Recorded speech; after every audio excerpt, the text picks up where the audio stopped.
Hi, and welcome. Welcome to the first session of Take Your Power Back. The first thing I want to say is that when you lose control of who you are, and maybe you don't even know who you are, and you let negative emotions get the best of you, you lose control over your life and you become disconnected. So it's very important to know who you are, what you're made of. And it gets me to the the title of this session is Compassionate Reality Check. So I hope you downloaded the questionnaire, because we're going to go over that right now as your first session.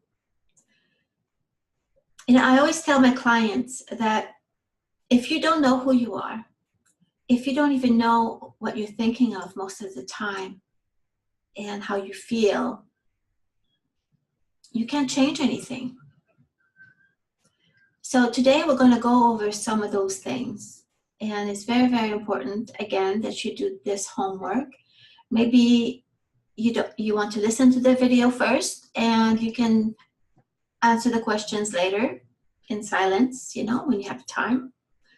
But let's go over these questions together. So I want you to write down, how do you feel most of the time? Many times we just don't pay attention to how we feel, right? We know that we might be sad, or, we go about our day and we feel sad. We know that, but we don't really spend time to analyze, well, why am I sad? Why do I feel so humdrum? Why do I feel dissatisfied? Maybe you're more than sad. Maybe you're depressed. Maybe your sadness is masking anger. So really pay attention to how you feel and write it down. So how do you feel most of the time?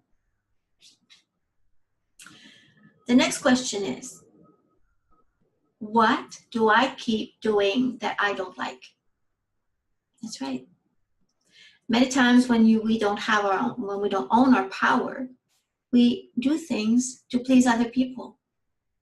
We get into a habit of doing certain things, and we compromise too much. We compromise so much, in fact, that it goes against our own values. Have you ever experienced that? I know I have. So what do you keep doing that you don't like to do? It's very important to know that, because we need to figure out, okay, what is it that you are tolerating in your life that maybe you shouldn't? Are you tolerating some kind of abusive relationship?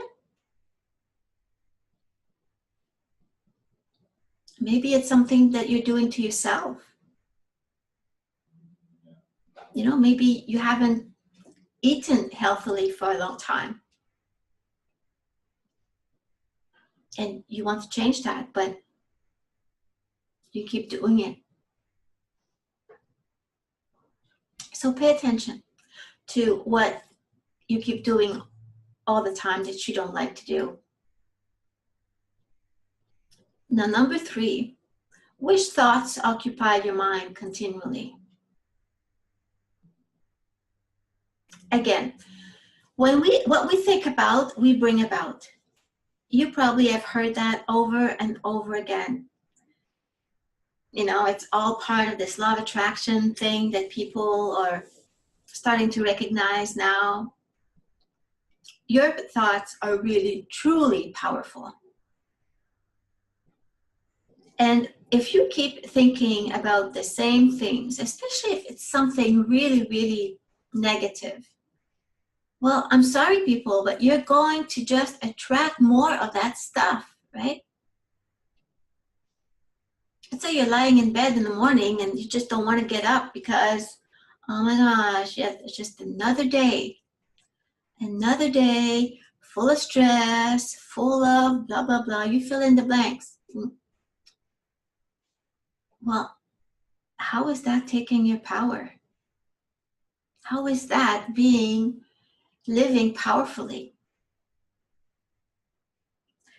What would you say though? I mean, how would you feel if you start your day by saying things like, it's going to be an awesome day. Today is the day I'm going to accomplish so much.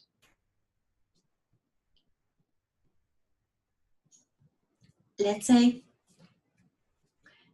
you're working late and you're working late only because you don't want to go home because you have a spouse there or family member that you don't really want to talk to, or you're dreading going home. But how about if you change that? How about you put a beautiful spin on it? Instead of dreading it, think about things that could be different. But I'm getting ahead of myself here. I want you to just write down for now the thoughts that you think about on a regular basis. It could be anything from you feel fat, I'm ugly, I'll never attract a man, no decent guy will ever love me, I'll never get that job I want,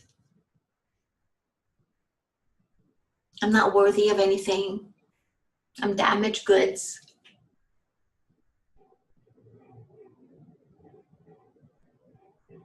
So sit down quietly and really think about what it is that you think about all the time that is so negative and hurtful. Because these thoughts are really hurtful. Number 4. You ready for number 4? What are the reasons you might be doing the above? Which means, what are the reasons that you might be thinking all these negative thoughts? Or, what are the reasons that you keep doing the things you don't like? Have you ever thought about that? Or you just living day by day, it's just like another roller coaster ride, and you're not really thinking about what you're doing. That when I meet with, at my workshops, for example, I always tell this to people, that we just do not take the time to really think about what's going on in our life. Companies, for example, very successful companies, you know what they do on a regular basis? They have a meeting. They have regular meetings. Some have weekly meetings, some have monthly meetings, quarterly meetings, but they meet regularly. Why do they do that?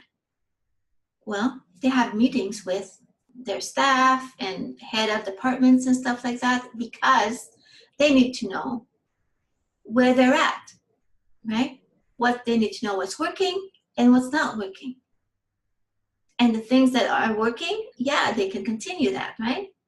But the things that are not working, when they meet, they can brainstorm and stuff like that and come up with ideas, better ideas to make things work. And we, as humans, most people, the average person, does not even take the time to analyze what's going on in their life. They just wake up in the morning, day by day, doing the same crap every day. It becomes a routine. And it's a very unhealthy routine. So, number 4, what are the reasons you think you might be doing everything else that you've answered on that piece of paper? And number 5 is, what do I need to change? And you probably have a sense of that already. You know maybe that you're not eating right and you need to change that. So write that down. You know that you need to have more confidence. You know you need to break this particular cycle of being with the wrong people. You probably know already, but you haven't taken the time to write it down and really pay attention to it. So that's what I want you to do. What do you want to change? And write everything down. And as you're answering these questions, I want you to really be loving towards yourself. That's why I'm calling it compassionate reality check. Because it's not about beating yourself up. If you know you want to change something, let's say you're a smoker, right? And you know you want to stop smoking. Don't beat yourself up while you're doing this exercise and say, well, I know I should have quit smoking 5 years ago or 10 years ago. Oh, I know I should have gone to the gym every day or get up early at 5 o'clock to go on my river walk. You know, don't beat yourself up.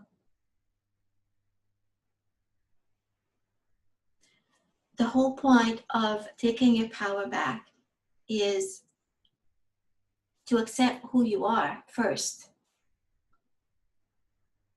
And you have to be gentle with yourself. Because you know what? If you're taking this course, if you really want to take your power back, it's because other people have not been gentle with you. They've been abusing you, controlling you. And that's why you want to take your power back. So there really is no point in beating yourself up, because you're just abusing yourself just like everybody else in your life right now. Okay? So I want you to just do this exercise, yes. But do it like you would do homework with your child in a very loving manner. Because if you don't spend the time in love with yourself, you know what I'm saying? Like if you're not patient with yourself, if you don't have compassion for yourself, you're just going to feel worse. And I don't want you to feel worse. You've taken a really big step. You've taken the first step, is to take your power back. And that's so huge. It thrills me, you know, that you're here doing these assignments. Because I know it will change. It will change a big area of your life, several areas of your life. But I want you to not feel bad about what you have not done so far, or all the time you think you've wasted.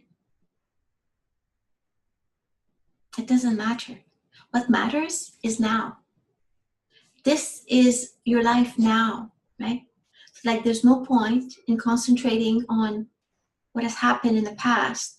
Yeah, I mean, we're going to do these exercises and we are going to touch on the past. But what I'm talking about here is I don't want you to mope over the past, okay? The past cannot be changed. And the future, you yeah, you can concentrate. I mean, you can dream about the future, but there's no point in worrying about the future, right? All I want you to do right now is to believe. First of all, let me back up. First of all, okay, I want you to just take this time and live for now. Because your life is meant to be lived in the moment, not in the past, because that's over and you can't change. You can't change what happened in the past.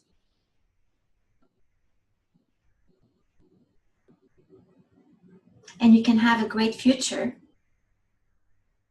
but the only way you're going to get a great future is by doing things in the present. Okay? Just pay attention to what you're doing right here and right now. Don't worry about the past. Don't fret about it. Don't regret. And certainly do not worry about the future. Yeah, you probably have dreams, and I hope you have dreams, and we're going to go over that later on in another video. But I want you to be thrilled for your life right now and to believe that you can change your life. You really can. There's thousands and thousands and thousands of other people that have changed their life, and so can you. So have some compassion towards you.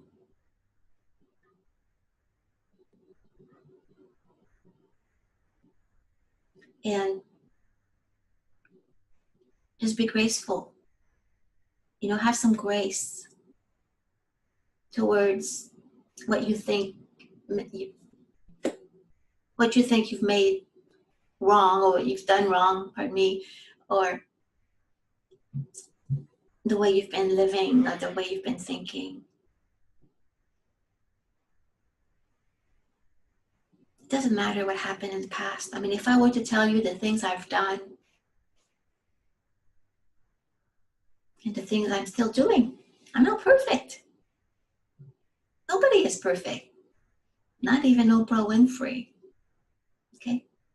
She's one of my idols. But you can't live in the past. We're going to be talking about the past, but we are never going to mope about it, because it can't be changed. I know all the abuse that has happened to me over the years. I can't change that. I have learned to accept it. And in fact, I'm embracing it. I have embraced it because it made me who I am now. I would not be talking to you now. I would not be helping people with their issues, with their life, transforming their life, if I was not able to transform my own life. So I want you to be loving towards yourself and patient with yourself. And we're going to do this together. I want to read you another statement from somebody. Bryant McGill. I have no idea who he is, but he said, once you connect with yourself, it is impossible to be lonely or desperate. And that is so true. That is so true. A lot of the times we feel so lonely. We feel desperate, and we're trying to get love from everything else, right? But once you know who you are and how you feel and where you want to go in your life,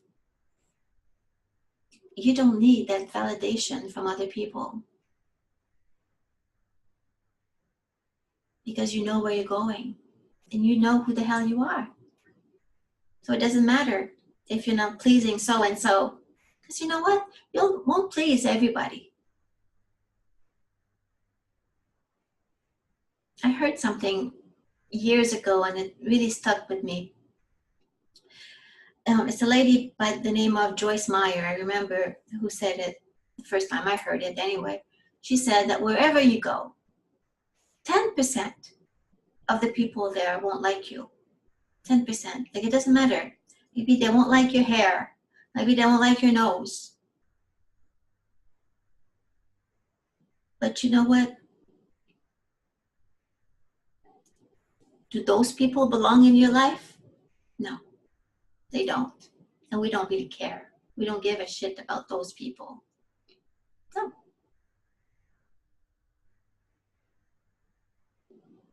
So again, when you do these exercises, especially this one, just do it with lots of patience and lots of caring for yourself.